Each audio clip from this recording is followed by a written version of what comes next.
एक बार अकबर का दरबार लगा था और उसमें एक प्रश्न आया कि इस पूरे संसार में आंख वाले ज्यादा हैं या अंधे ज्यादा हैं। इस प्रश्न को सुनकर दरबारी आश्चर्य में पड़े कि ये तो साफ दिख रहा है कि आंख वाले ज्यादा हैं, अंधे कम हैं। फिर ये अकबर को ये सवाल क्यों सूझ रहा है, अकबर ये सवाल क्यों कर रहा है? लेकिन अब राजा था, दरबारी कह नहीं सकते थे, तो सब ने कहा महाराज ये तो सीधी सी बात है कि संसार में आंख वाले ज्यादा हैं और अंधे कम हैं। अकबर ने कहा तुम सब कुछ भी कहो, जब तक बीरबल कुछ नहीं कहेगा हम नहीं मानेंगे, क्योंकि ये कभी न कभी कुछ न कुछ ऐसा कहता था जो सबके रोंगटे खड़े हो जाए। तो दरबारियों ने कहा कि बीरबल क्या कहेगा, जो सत्य है वो हम सब कह रहे हैं। राजा ने कहा बीरबल मंत्री, और मंत्री का मतलब जैसे आज कोई भी मंत्री बन जाए वो मंत्री थोड़े है, जो मंत्रणा देने का सामर्थ्य रखता हो, जो सबसे कुशाग्र बुद्धि का हो वो मंत्री बनता है। आज तो कोई बन जाता है, जिसको कुछ भी अकल नहीं है वो भी मंत्री, मुख्यमंत्री, प्रधानमंत्री बन सकता है। लेकिन राजा के समय जो मंत्री होते थे वो साधारण नहीं होते थे। राजा भले अंगूठा छाप हो, लेकिन मंत्री बड़े ही ज्ञानी होते थे। बीरबल की बुद्धिमत्ता से बाकी लोग जलते भी थे, क्योंकि बीरबल बुद्धिमान था, दरबारियों से ज्यादा महत्व उसका था दरबार में। तो अकबर ने कहा कि सभी शांत रहो, और बीरबल तुम क्या कहते हो? जैसा कि उम्मीद था सबसे विपरीत उत्तर देने का दिया भी। कहा महाराज मेरी दृष्टि में इस पूरे राज्य में, बल्कि पूरी धरती पर अंधों की संख्या ज्यादा है। दरबारियों ने कहा लगता है बीरबल भांग खाकर आया, आंख सबके पास है, सब देख रहा है, ये कहता है अंधों की संख्या ज्यादा है। अकबर ने कहा कि उम्मीद तो तुमसे यही थी कि तुम ऐसे ही कुछ उल्टा जवाब दोगे, लेकिन सिद्ध करना पड़ेगा, क्योंकि तुमसे सीधे जवाब की उम्मीद तो हम भी नहीं किए थे। हमें पहले ही पता था कि तुम दोगे सबके विपरीत। कोई कुछ भी कह दे तुम उत्तर सबसे विपरीत देते हो, पर आज तुम्हें सिद्ध करना पड़ेगा। तो बीरबल ने कहा तो हम भी कोनो हवा में थोड़े बोले, हमें पता है कि मैं जो भी कहूंगा मुझे सिद्ध करना पड़ेगा और मैं करूंगा, लेकिन मुझे थोड़ा वक्त दे दीजिए, 24 घंटे का। अकबर ने कहा ठीक है, कल तुम पुनः दरबार में उपस्थित होना। बीरबल ने कहा चिंता मत करिए, पूरे प्रमाण के साथ आऊंगा और सबका लिस्ट बनाकर आऊंगा, अंधे और आंख सबका। बीरबल वहां से निकला और बाजार में बही खाता खरीदा, डायरी, और 2-3 लोगों को लेकर के शहर के व्यस्ततम चौराहे पर चला गया, जो राजधानी का सबसे व्यस्त चौराहा था, और उसी जगह फुटपाथ पर बैठ गया और एक खाट ले आया। और खाट ऐसी थी जो आधा बनी थी, आधा रस्सी बाकी थी, उसको बांधना बाकी था। खाट में रस्सी बांधते हैं ना, उसको घोरते हैं, तो आधी खाट बनी थी, आधी बाकी थी, और वो भी रंग बिरंगे। और बीरबल उसी आधे बने खाट पर बैठ करके खाट को बीनने लगा, उसकी रस्सियों को। अब उधर से संजोग से सेनापति गुजरा, वो देखता है रे ये तो बीरबल है, कल दरबार में क्या कर रहा था, यहाँ आज चौराहे में बैठ करके खाट बुन रहा है। दूर से कहा कि अरे मंत्री महोदय ये क्या कर रहे हैं? जैसे ही कहा क्या कर रहे हो, इशारा किया इसका नाम अंधों की लिस्ट में लिख लो। लिखवा लिया उसको, और सेनापति समझ भी नहीं पाया कि हमारा नाम अंधों की लिस्ट में चला गया। वो देखा, ध्यान नहीं दिया बीरबल, जानबूझ के ध्यान नहीं दिया, वो सेनापति निकल गया। फिर दरबारी एक निकला, वो भी देखा, देख रहा है कि बीरबल खाट बुन रहा है। फिर भी कहा बीरबल ये तुम क्या कर रहे हो? ये कौन सा धंधा तुमने चुन लिया? कल तक दरबार में थे, आज तुम खाट बुन रहे हो। मन में सोचा, लेकिन प्रश्न वही किया कि ये तुम कर क्या रहे हो? बीरबल ने कहा, इसका भी नाम लिखो। अंधों की लिस्ट में उसका भी लिखा गया। अब बाकी लोग ये सोच रहे हैं कि बीरबल लगता है पागल हो गया। ये दरबार का काम छोड़ करके ये चौराहे पर फुटपाथ में जहां लोग जूता सिलते हैं वहां बैठकर ये खाट बुन रहा है। क्या इतनी गरीबी आ गई? और वो भी ये रंग बिरंगा खाट। इसीलिए लगता है ये दरबार में बहकी बहकी बात कर रहा था, लगता है पागल हो गया। ऐसे ही कोई भी दरबारी निकले, कोई भी आदमी निकले, कोई भी उधर से निकले, जो बिना पूछे चला जाए उसका नाम लिख लेता आंख वालों में। और जो एक बार पूछ बैठे कि बीरबल ये तुम क्या कर रहे हो, उसका नाम लिख लेता अंधों की लिस्ट में। इस तरह धीरे धीरे बात पहुंची अकबर के पास। कहा, महाराज बीरबल तो पागल हो गया। कहा, क्या हुआ? कहा, चौराहे में बैठकर वो खटिया बुन रहा है। अकबर ने कहा, इसीलिए कल वो पागल जैसी बात कर रहा था कि अंधों की संख्या ज्यादा है। तो कहा कि उसको वहां से उठाया नहीं? कहा, किसी का सुनता ही नहीं, पूरा पागल हो गया। कहा, चलो हम भी चलते हैं देखने क्या होता है। अकबर गए। कहता, बीरबल ये क्या कर रहे हो? कहा, बस आखिरी नाम था, लिख लो अंधों की लिस्ट में। इसी की प्रतीक्षा में थे कि कब राजा आए। उसका भी नाम अंधों की लिस्ट में लिख लिया। बीरबल ने कहा, हम लोग का मिशन पूरा हो गया, चलो उठाओ। खाट उठाया, आसनी उठाया, घर चला गया। राजा भी समझ न पाए। राजा ने कहा, सच में पागल हो गया। बिना जवाब दिए बीरबल चला गया। कहा, कोई बात नहीं, पागल हो गया, ठीक हो जाएगा, मिलेंगे बाद में। रात भर अपना लिस्ट सही किया। अब चूंकि सब में जैसे तैसे लिख लिया था, फिर बढ़िया से लिस्ट सही करके और पहुंचा दूसरे दिन दरबार में। राजा से कहा, महाराज आ गए। अरे कल तुम पागल जैसे क्या कर रहे थे? कहा, बस उसी का उत्तर है, चिंता मत करिए। जो आपने दायित्व सौंपा था वही तो मैं कर रहा था, दूसरा क्या कर रहा था? कहा, तो बताओ। 2 रजिस्टर सौंप दिए, एक अंधों के नाम और एक में आंख वालों के नाम। राजा ने कहा कि आंख वालों को देखने की उत्सुकता मुझ में नहीं, अंधों वाला लिस्ट में देखना चाहूंगा, क्योंकि तुमने कहा था इस धरती पर अंधों का अंधे ज्यादा हैं, तो मेरी उत्सुकता अंधों की लिस्ट देखने में है। बीरबल ने कहा, देख लीजिए, उसी वही रोचक भी वही है, बाकी सब तो ऐसे ही है।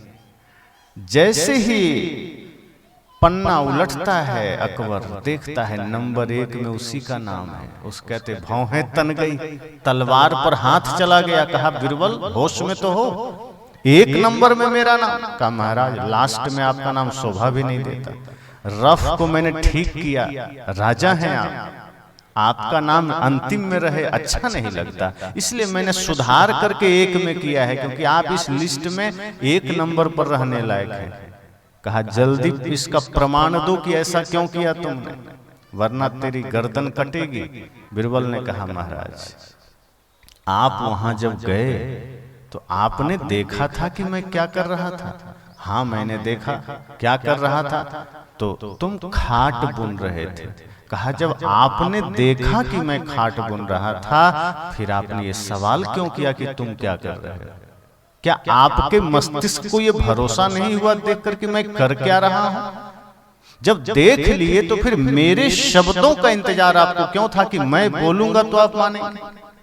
आप देख रहे हैं कि मैं कुछ कर रहा हूं, इसके बाद भी आपने सवाल किया कि तुम क्या कर रहे हो। हाँ, ये सवाल करते कि तुम क्यों कर रहे हो तो शायद उत्तर दिया जा सकता था। क्या कर रहे हो मतलब देखते हुए अपने आंखों पर भरोसा नहीं है, मतलब देखते हुए न देखना। तो आंख देख तो रही है लेकिन मस्तिष्क काम नहीं कर रहा है कि इस पर हम निर्णय क्या दें। तो आप मन से मानसिक अंधे हैं। बाहर की आंख तो है, लेकिन भीतर आपका निर्णय नहीं हो पा रहा है। भीतर की आंख बंद है, जिसके वजह से आप तय नहीं कर पा रहे हैं कि हम बोलें क्या। और आप कह रहे हैं कि हम तुम क्या कर रहे हो। आपके जितने दरबारी हैं, ये सेनापति सहित, सब इसी नाव पर सवार है। सबने यही सवाल किया। कहे फिर वो दिखाओ दूसरा लिस्ट आंख वाला। जब उसका पन्ना उल्टा तो मुश्किल से 2-4 नाम थे। कहा 2-4 लोग इस राजधानी में ऐसे मिले जिन्होंने देखा और चुपचाप निकल गए, सवाल नहीं किया। वो जानते थे, परिचित थे, वो भी पूछ सकते थे, लेकिन उनकी चेतना जगी थी, भीतर की आंख खुली थी। वो जान गए कि मैं क्या कर रहा हूं। पर आप और आपके पूरे दरबारी ये सवाल के लिए खड़े हो गए कि तुम क्या कर रहे हो। अब इसका अर्थ इतना ही है कि आपकी बाहर की आंखें खुली थी, लेकिन भीतर की तो बंद थी। और ज्यादातर इस धरती पर लोग इसी श्रेणी में आते हैं।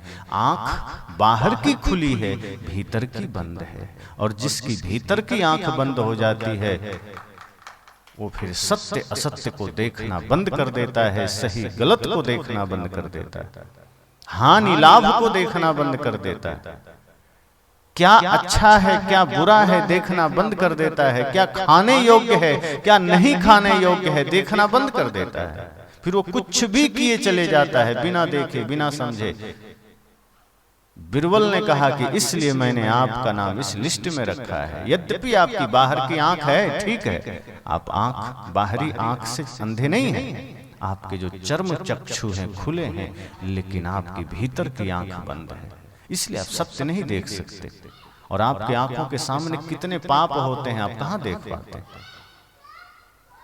तभी तो सदगुरु कबीर ने कहा था कि मैं के ही समझाऊं या जग अंधा, साचे सो भागा फिरे झूठे को बंदा।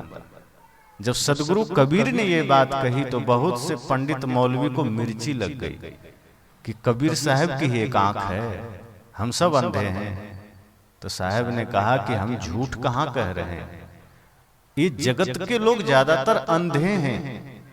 और इसका प्रमाण यह है, एक छोटा सा उदाहरण आप देखिए। जो व्यक्ति गुटखा खा रहा है, उसके पुड़िया पर लिखा होता है कि नहीं स्वास्थ्य के लिए हानिकारक है, वो देख के फाड़ के फिर भी खा रहा है। तो साहब ने इन्हीं के लिए तो कहा कि तुम अंधे हो, देख रहे हो, लिखा है स्वास्थ्य के लिए हानिकारक, फिर खा कैसे रहे। बीड़ी के पैकेट पर लिखा हुआ है स्वास्थ्य के लिए हानिकारक है, शराब के पैकेट पर लिखा है स्वास्थ्य के लिए हानिकारक है, फिर भी तुम खा रहे हो। इसका मतलब भीतर की आंख बंद है, इसका मतलब तुम अंधे हो और सत्य से भाग रहे हो, झूठ के गुलामी कर रहे हो, झूठे का बंदा। सदगुरु कहते हैं तुम झूठ की गुलामी कर रहे हो। कोई झूठ फैलाने वाला आ गया, झूठ कहने वाला आ गया, हम उसके गुलाम हो जाते हैं। पर सत्य कोई कह रहा है, सत्य की बात कर रहा है, तो वहां हम बैठने को राजी नहीं है। सदगुरु कहते हैं ना कि साच कहो तो मारन धावे झूठे जगपति आना, संतो देखत जग बौराना। मैं सत्य कहता हूं तो लोग नाराज होते हैं, और झूठ कहूं तो भीड़ लग जाती। अगर झूठ बात फैलाई जाए तो मोहल्ला के मोहल्ला इकट्ठा हो जाएगा, लेकिन अगर जीवन के सत्य को दिखाया जाए तो आदमी बगल निकल लेता है कि कौन टाइम बर्बाद करे। सदगुरु कहते हैं इसलिए मैंने कहा कि आंख वाले कम हैं। और यही बात बिरबल ने कही कि आंख वाले कम हैं। अंधे बहुत हैं इस धरती पर, और अंधे सिर्फ एक दृष्टि से नहीं, 2 दृष्टि से नहीं, आप कई दृष्टि से देखिए तो अंधापन नजर आएगा। अपने अपने जीवन में भी झांकिए कि क्या बोलना है क्या नहीं बोलना है, हम विवेक कहाँ करते हैं। क्या खाना है क्या नहीं खाना है, विवेक कहाँ करते हैं। एक शब्द साखी और साहब ने कही है कि ऊपर की दो गई हियह की गई हैराय, कहीं कबीर जाकी चारों गयो ताकर कहा उपाय। कि ऊपर की चली गई कोई हर्ज नहीं, बहुत ऐसे मिल जाएंगे। अब देखो सूरदास जी थे, बाहर की आंख बंद थी, नहीं थी, वो संसार को नहीं देख सकते थे, लेकिन भीतर की आंख उनकी खुल गई थी तो स्वयं को देख सकते थे, सत्य को देख सकते थे। उनके जीवन में जो होना चाहिए वो था। और संसार में ज्यादातर लोगों के पास बाहर की आंख है, लेकिन क्या मतलब, बाहर की आंख से हम कर क्या रहे हैं, क्या अच्छा किया हमने। आंख होते हुए हमारे जीवन की उपलब्धि क्या है? हमारे जीवन का कोई लाभ कुछ नहीं। हम आंख होते हुए हमने अंधों वाला काम किया है जीवन में। क्रोध किया है, छल किया है, कपट किया है, हिंसा की है, अभक्ष भोजन किया है, ये सब अंधों का काम है। लड़ाई की है, ईर्ष्या की है, द्वेष किया है, ये अंधों का ही तो काम है। अपने आंखों के सामने किसी के साथ गलत हो रहा है। कई बार मैं देखता हूं टीवी आदि में कि कोई आदमी पीड़ित है, दुखी है, और लोग वहां से निकल रहे हैं, उसके हृदय में ये संवेदना नहीं जगती कि मैं थोड़ा इसको सहारा दे दूं, थोड़ा पानी दे दूं या थोड़ा सा सहयोग कर दूं। वो देखते हुए निकल जाता है, पर आगे कहीं झगड़ा हो रहा हो वही आदमी खड़ा हो जाता है। कोई लाचार है, दीन है, दुखी है, सेवा की आवश्यकता है, सहयोग की आवश्यकता है, या गिर गया है, वहां हम खड़े होकर उसका सहयोग नहीं करते। लेकिन कहीं दो आदमी झगड़ रहा हो तो हम 1000 काम छोड़ के खड़े हो जाते हैं। और झगड़ा छुड़ाने के लिए नहीं, मजा आता है देखने के लिए। और आदमी जब आधे घंटे खड़े होकर झगड़ा देखता है और दोनों में अगर उठा पटकी नहीं हुआ तो निराश होकर चला जाता है। ओह, आधा घंटा खड़े रहे, किसी का हाथ भी नहीं टूटा, पैर भी नहीं टूटा, मजा नहीं आया।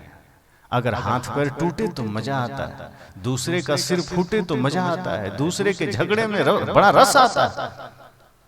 वही आदमी बगल में सत्संग हो रहा है, देखता है, निकल लेता है कि अच्छा 3 दिन है, तीसरे दिन चलेंगे, 2 दिन तो ऐसे ही है। सत्संग तीसरे दिन, लड़ाई अभी इसी क्षण। और लड़ाई तो छोड़ो, अभी कहीं राशन के दुकान में पता चले राशन बंट रहा है तो आदमी पहले दिन झोला लेके चला जाता है कि पता नहीं कल खत्म ना हो जाए।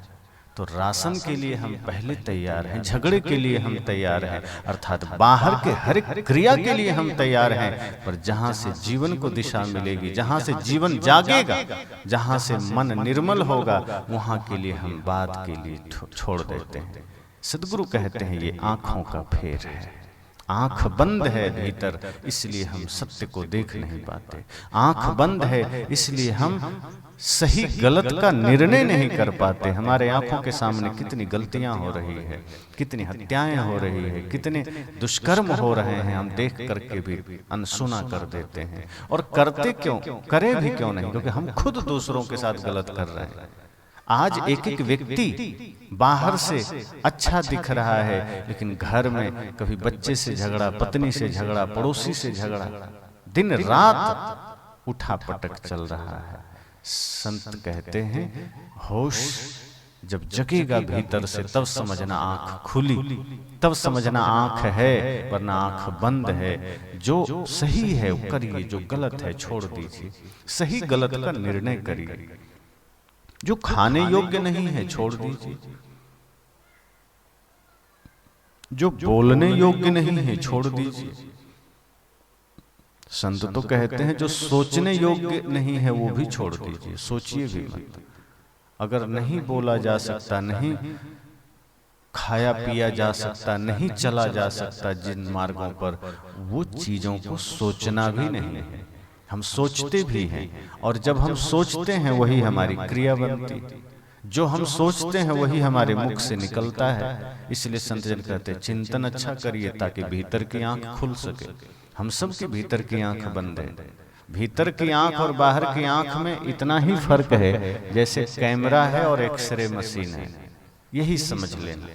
ये जो कैमरा है ये बाहर की तस्वीर लेती है और एक्सरे मशीन भीतर की तस्वीर लेती है। इस कैमरे से किसी की तस्वीर लो तो बड़ा सुंदर आएगा, बाहर से कितना बढ़िया चेहरा, बढ़िया चमक दमक सुंदर, लेकिन वही सुंदरतम से सुंदरतम व्यक्ति जब एक्सरे मशीन के सामने खड़ा होता है तो उसकी फोटो ऐसी आती है कि अगर गलती से वो अचानक खुद ही देख ले तो डर जाएगा कि कहीं भूत तो नहीं आ गया सामने। कंकाल एकदम, कुछ नहीं, कोई चमक दमक नहीं। भूत का जैसे तस्वीर होती है ना, भूत, हमारी ही तस्वीर एक्सरे मशीन में भूत प्रेत की तरह आती है। वो सत्य है। ये जो बाहर से ले रहा है ये झूठ है, ये सिर्फ माया का छलावा है। असल तस्वीर वो भीतर एक्सरे मशीन लेती। हमारे शरीर की असली जो तस्वीर है वो एक्सरे मशीन की है। सदगुरु कहते हैं जो भीतर की आंख है वो जगत को उसी तरह से एक्सरे करती है कि जिस चीज में आपका आकर्षण हो रहा है, जिस चीज में आपको लोभ जग रहा है, जहां भी मन जा रहा है, वो भीतर की जो आंख है वो उसके पार देख लेती है, उसके सत्य को देख लेती है। वो बाहर नहीं देखती। बाहर तो माया छल रही है, वो तो एकदम ऐसा चमक दमक है कि अगर बाहर देख लो तो फिर लुभा जाओगे, माया लुभा लेगी। लेकिन जब भीतर की आंख खुलती है तो वो उस पार देखती है जहां सत्य है, जहां बिल्कुल साफ साफ है, निर्छिर निर्णय वाली बात, जहां कोई दो राय नहीं कि वहां पर आदमी फंस सकता है। माया के उस पार, अविद्या के उस पार, अज्ञानता के उस पार। सदगुरु कहते हैं इसलिए आंख बाहर है, इसलिए मत सोचना कि आप आंख वाले हो। भीतर की आंख खुलेगी तब आंख वाले हो। भीतर जिसकी आंख खुलेगी वही नेत्र वाला है, वरना नेत्रहीन हम सब भी हैं। अगर हमारे आंखों के सामने कुछ बुरा होता है, हमसे ही कुछ बुरा होता है, हमारे सामने कुछ गलत होता है, मतलब हम नेत्रहीन ही हैं। अगर हमारे होते बच्चे बिगड़ रहे हैं, माता पिता हैं और बच्चे बिगड़ रहे हैं, इसका मतलब हमारी आंखें बंद है।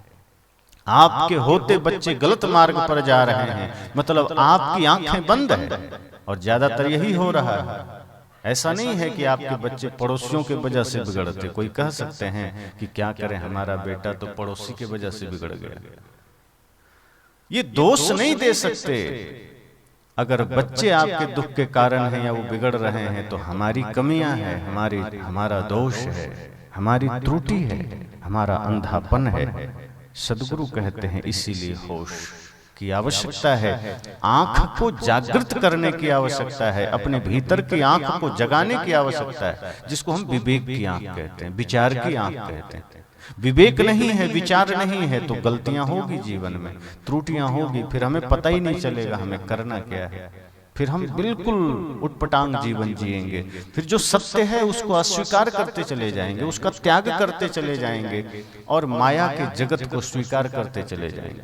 पर उस घड़ी होश जगेगा जब शरीर लाचार होगा, शक्ति क्षीण हो जाएगी, चाम लटक जाएंगे, आंखों की रोशनी कम हो जाएगी, कान सुनना कम कर देंगे, पैर लड़खड़ाएंगे।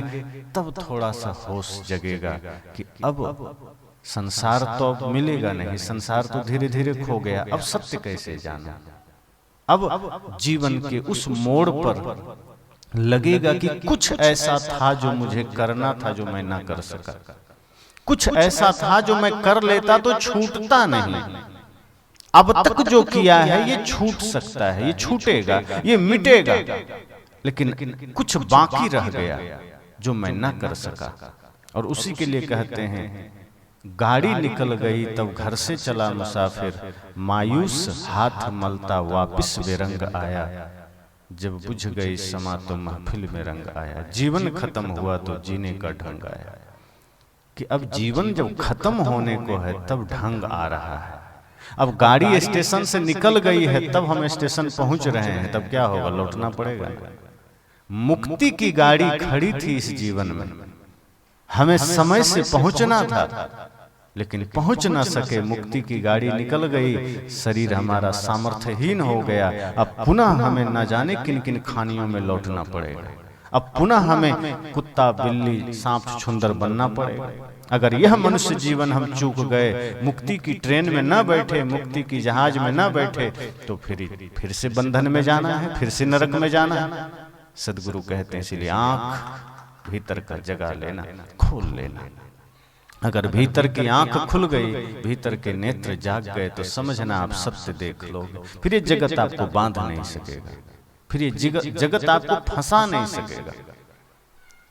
लेकिन हम सत्य अंतिम श्वास तक नहीं देख पाते और इस वजह से जो करना होता है वो कर नहीं पाते, जो नहीं करना है वो जीवन भर करते चले जाते हैं, ढेर लगा देते हैं पाप कर करके, पुण्य एक रत्ती भी नहीं करते। और जब अंतिम घड़ी आती है, आदमी मृत्यु को प्राप्त हो जाता है, तो बाद में बेटा या भाई बच्चे सोचते हैं कि अब पता नहीं ये नरक जाएंगे, तो पंडित जी को बुला के श्राद्ध कर दें, शायद ये स्वर्ग चले जाएं। एक धोखा ये भी चलता है कि मर गया आदमी, बाद में स्वर्ग ट्रांसफर करने का पूरा तैयारी चलती, पर कोई उपाय नहीं। जीते जी अगर कुछ कर्म अच्छे ना कर पाए तो ये समझना कि आपके बेटे भी आपको अब स्वर्ग कैसे भेज देंगे। जहां जाना था आप चले गए, जाएंगे, जहां जाना है आदमी चला गया। अब बाद में ये श्राद्ध सिर्फ पाखंड होता है, पंडित जी का जेब भरने का एक बढ़िया तरीका है और कुछ नहीं। उनका भोजन चलता रहे उसके लिए श्राद्ध चलता है और दूसरा कुछ नहीं है। लेकिन पंडित जी बढ़िया से कहते हैं कि देखो भैया, तुम जो जूता दोगे, जो चप्पल दोगे, वो सब तुम्हारे पूर्वज को भेज देंगे। जो बछिया दोगे वो तुम्हारे पूर्वज को भेज देंगे, क्योंकि पूर्वज उसी बछिया की पूंछ पकड़ के बैतरनी पार होंगे। लेकिन आप दे दीजिए सब, और 2 दिन बाद जाइए तो सारा सामान पंडित जी के घर में ही मिलेगा। तो क्या घर ही वह पूर्वज का डेरा है? वहीं मिलेगा, उन्हीं के दरवाजे पर बछिया मिलेगी, वहीं उनका बेटा पोता के हाथ में आपका जूता चप्पल जो दिए हैं वो मिलेगा, खाट वहीं मिलेगा, सब वहीं मिलेगा। सदगुरु कहते हैं इसीलिए इस भ्रम में मत रहना कि जीवन में तुम बेहोशी में जियोगे, जीवन में तुम आंख बंद करके जियोगे और मर गए तो बेटा पोता तुम्हें स्वर्ग भेज देंगे। नहीं, बाद में तो कोई उपाय ही नहीं है। अगर स्वर्ग जाना है, जाने की इच्छा है तो जीते जी स्वर्ग जाओ। लेकिन आश्चर्य है कि आदमी जीते जी स्वर्गवासी बनना भी नहीं चाहता। अगर किसी जिंदा आदमी के नाम में स्वर्गीय लगा दो तो नाराज हो जाएगा। मरने पर ही स्वर्गीय लिखाता है। अब मरने के बाद वो स्वर्ग गया कि नरक गया ये पता थोड़े है, लेकिन हम लिख देते हैं स्वर्गीय। अब नारकीय लिखोगे तो अच्छा भी तो नहीं लगता, तो हम लिख देते हैं स्वर्गीय। पर किसी आदमी को जिंदा में कह दो कि आप स्वर्गीय कब हो रहे हैं, तो देखो फिर मानहानि का केस भी कर सकता है। जैसे कोई आदमी जिंदा है लेकिन जब मर जाता है तो लोग क्या कहते हैं, फला आदमी शांत हो गए, मतलब जीवन भर अशांत थे, अब जाके शांत हुए हैं। और किसी जिंदा आदमी से कह दो कि भैया आप शांत कब हो रहे हैं, नाराज हो जाएगा कि अच्छा मारना चाहते हो। मतलब जीते जी शांत होने को कोई राजी नहीं है, जीते जी स्वर्गीय होने को राजी नहीं है। सदगुरु कहते हैं मैं तुम्हें वो सूत्र देता हूं जो तुम्हें जीवन में शांत करेगा।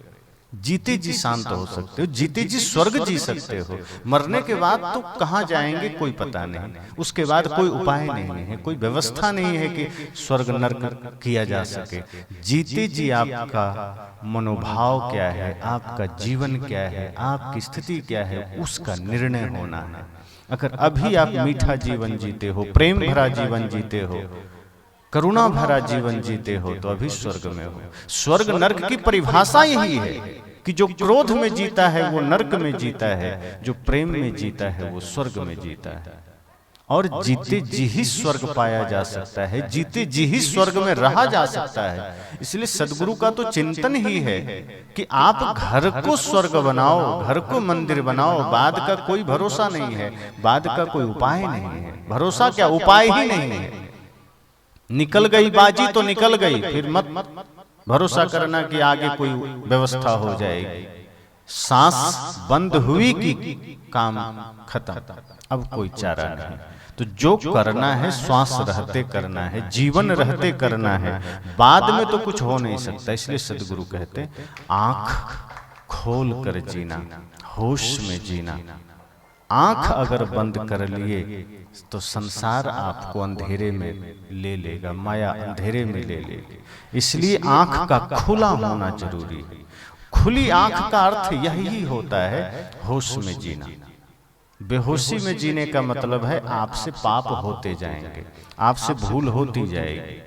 आप जीवन में कोई भी भूल करोगे ये समझना वो बेहोशी की अवस्था है।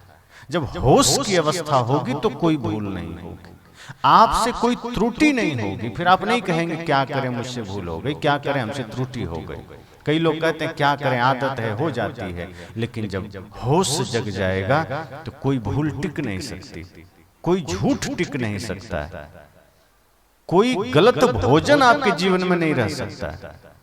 आज हमारा जीवन, हमारी जीवनचर्या बिगड़ी है, दिनचर्या बिगड़ गई, हमारा जीने का ढंग बिगड़ गया। कब सोना है, कब जगना है, पूरा सिस्टम बिगड़ गया। अब तो ज्यादातर दुनिया के लोगों का मैं कह रहा हूं, सूर्योदय 8 बजे होता है, 9 बजे होता है, 10 बजे होता है, लोग सोकर ही 8, 9, 10 बजे उठते हैं। अब वो आदमी ब्रह्म मुहूर्त में उठता ही नहीं है तो ध्यान कैसे करेगा? जो व्यक्ति ब्रह्म मुहूर्त में उठता नहीं है वो योग कैसे करेगा? जो व्यक्ति ब्रह्म मुहूर्त में उठता नहीं है वो विद्या अध्ययन कैसे करेगा? पहले कहा जाता था कि विद्यार्थी को 4 बजे जग जाना है, उठ करके अध्ययन करना है, योग करना है, ध्यान करना है, तब बाकी दिन का काम करना है। अब के विद्यार्थी रात के 2 बजे तक पढ़ लेगा, लेकिन सुबह 10 बजे उठेगा। दिनचर्या बिगड़ गई तो पढ़ाई शिक्षा के लिए तो प्राण लगा रहा है, लेकिन इस शरीर के स्वास्थ्य के साथ खिलवाड़ कर रहा है, संस्कारों के साथ खिलवाड़ कर रहा है। और जो संस्कार और स्वास्थ्य दोनों का साथ छोड़ देता है, शिक्षा आ भी जाएगी तो वो शिक्षा उसको सम्मान नहीं दिलाएगी, वो शिक्षा उसको आनंद का कारण नहीं बनेगी। वो आदमी शिक्षित हो जाएगा, अच्छी अच्छी शिक्षा पा लेगा, मेहनत करने पर कुछ भी पाया जा सकता है, लेकिन उसकी दिनचर्या, उसका जीवन दर्शन सब बिगड़ा हुआ रहेगा, वो आदमी सुखी नहीं रहेगा। इसलिए बड़े बड़े शिक्षा के जगत में सफलतम लोग को आप देखो तो उसका घर एक अस्पताल रहता है, छोटी छोटी दवाएं लेते रहता है, हर एक चीज के लिए दवा, स्वास्थ्य बिगड़ जाता है। आज हम थोड़ा सा भी कुछ करते हैं, हमको डॉक्टर के यहाँ जाना पड़ता है, चिकित्सा करानी पड़ती, सिर दर्द है तुरंत गोली ले लिए, पैर दर्द किया गोली ले लिए, घुटना दर्द किया गोली ले लिए, सर्दी जुकाम गोली ले ली, बुखार आया गोली ले ली। हम अपने जीवन को बिल्कुल अस्वस्थ कर बैठे हैं दिनचर्या बिगाड़ने के कारण। हमारी दिनचर्या बिगड़ी, जीने का ढंग बिगड़ा, सोचने का ढंग बिगड़ा, खान पान बिगड़ा, सब बिगड़ गया। क्यों? क्योंकि हम नेत्रहीन हो गए हैं।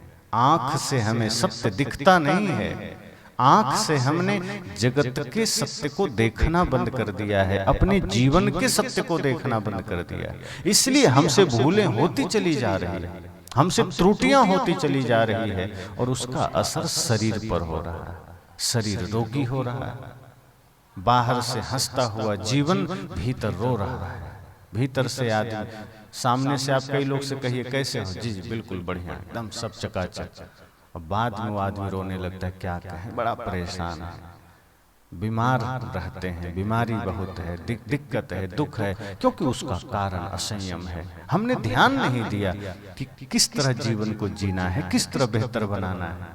अगर हम प्राकृतिक रूप से जीवन को जीने लगे, समय से सोएं, समय से जगें, ध्यान करें, योग करें, चिंतन करें, तो ये 99% तय है कि शरीर निरोग रहेगा, शरीर में कोई व्याधि नहीं आएगी। और जब साधन निरोग रहता है तो आप निश्चिंत होकर जीवन की यात्रा कर सकते हैं। जैसे आपके पास गाड़ी है, आपकी गाड़ी की कंडीशन अच्छी है तो आप निश्चिंत होकर बैठते हैं, सीट बेल्ट लगाए, 1000 किलोमीटर भी जाना है तो आप निश्चिंत होकर चले जाते हैं, रात भी जाना है। लेकिन किसी का गाड़ी गड़बड़ है, इंजन खुल चुका है, चक्के में पंचर लगे हैं, और भी कहीं कोई त्रुटियां हैं, तो आप डरते हैं कि गाड़ी लेके जा तो रहे हैं, कहीं आगे धोखा ना दे दे, फिर आपकी यात्रा बाधित हो जाएगी, और कहीं जंगल में धोखा दे दिया तो गाड़ी ढो के ला भी नहीं सकते। यही तो शरीर के साथ हो रहा है। अगर स्वस्थ है तो आप निश्चिंत होकर जीवन की यात्रा करते हैं, फिर सेवा भी कर सकते हैं, परिवार का भी काम कर सकते हैं, अपना कल्याण भी कर सकते हैं। लेकिन शरीर रोगी हो गया तो आप डरते हैं जीवन की यात्रा में, क्योंकि अपने पर ही सारा ध्यान है। जो कमाया कुछ इधर लगाया, कुछ घर वालों की तरफ लगाया, सेवा होती ही नहीं, उस कमाई से कुछ पुण्य का काम होता ही नहीं। हम पूरा चिंतन, पूरा ध्यान हमारा स्वास्थ्य पर लग गया। सदगुरु कहते हैं जीवन में हर एक पहलू में आपको होश में आना है, हर एक अवस्था में जागृत होना है, क्योंकि बेहोशी बहुत खतरनाक होती है। धरती का एक भी गलत काम बेहोशी में होता है, एक भी काम गलत करना हो तो बेहोश होना पड़ेगा, होश में नहीं हो सकता। होश में जो जिएगा वो झूठ सोच भी नहीं सकता, बोलना तो दूर की बात है। जो व्यक्ति होश में जिएगा वो गलत खा नहीं सकता, सोच नहीं सकता कि मुझे खाना है, वो गलत दिशा में चल नहीं सकता। सदगुरु कहते हैं धरती के सारे गलत काम बेहोशी में होते हैं। इसलिए जब आंख की बात आती है तो आंख का खुला होना, इसका अर्थ है होश में होना, जागना, नींद से जागना, अज्ञानता की नींद से जागना। तो हम सब भी ये चेष्टा करें जीवन में कि जब तक जीवन है अपने लिए भी जिएं और बने तो दूसरों के लिए भी जिएं, क्योंकि अपने लिए जीना तो बड़ी बात नहीं है, हाँ, पर यह बड़ी बात है कि हम अपने जीवन को पहले बेहतर बनाएं। अगर हमारा ही जीवन बिगड़ा हुआ है तो हम दूसरे को कैसे सुधारेंगे? इसलिए पहले तो अपने जीवन को सुधारिए। अपदीपो भव, बुद्ध कहते हैं कि अपना दिया पहले बनो, प्रकाशित हो, तब दूसरे को प्रकाशित कर पाओगे। अब जो दिया खुद बुझा हुआ है वो दूसरे को तो नहीं जला सकता। अब जैसे यहाँ दिया जल रहा है, इस दिए से आप लाखों करोड़ों दिए जला सकते हो, इस एक में इतना सामर्थ्य है। लेकिन बगल में एक दिया बुझा हुआ है, उससे ले जाओ, एक भी दिया नहीं जलेगा, तो वो बुझा हुआ है, और जो बुझा है वो दूसरे को नहीं जला सकता। तो सदगुरु कबीर कहते हैं पहले अपने जीवन को प्रकाशित करो, और जब आप प्रकाशित करोगे तो आपका धर्म, आपका उद्देश्य, आपका दायित्व बनेगा कि आप दूसरों को भी प्रकाशित करो। इसलिए क्योंकि प्रकृति सदैव ये संकेत करती है कि यहाँ स्वार्थी मत बनना, परमार्थी बनना। सूरज बिना शर्त हमें अपना जीवन ऊर्जा दे रहा है, प्रकाश दे रहा है, हम बदले में क्या देते हैं? कुछ देते हैं? ये पेड़, आज तो हम पेड़ काटे चले जा रहे हैं अपने निजी स्वार्थ के कारण, घर मकान बनाने के लिए, सिगरेट बनाने के लिए, कागज बनाने के लिए, ना जाने रोज कितने पेड़ हम काट डालते हैं।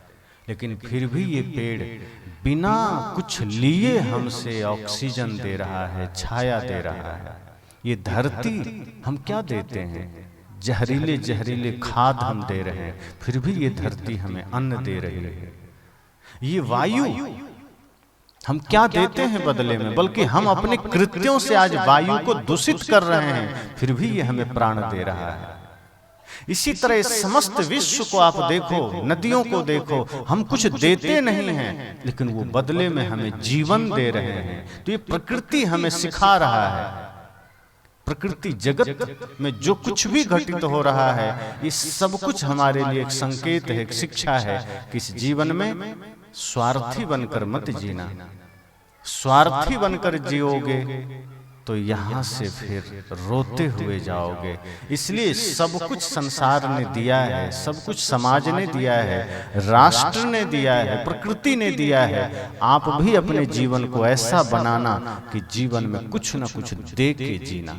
प्रतिदिन एक लक्ष्य बनाइए कि कुछ न कुछ देना है, और देने का 3 साधन है, तन मन वचन। और तन चूंकि बाहरी अवस्था है तो हम तन धन एक में कर सकते हैं कि तन है, धन और मन और वचन, ये साधन हमारे जीवन में है कि हम संसार को दे सकते हैं। जैसे किसी के पास धन है तो धन से सेवा करे, किसी के पास धन नहीं है तो तन से सेवा करे, और कोई तन से भी लाचार है तो कम से कम वचन से ही बढ़िया बोले, मीठा बोले। और किसी के पास वचन भी नहीं है, नहीं बोल सकते, तो मन सबसे महत्वपूर्ण है, मन। क्योंकि बाहर से तो सेवा करना सरल हो जाता है।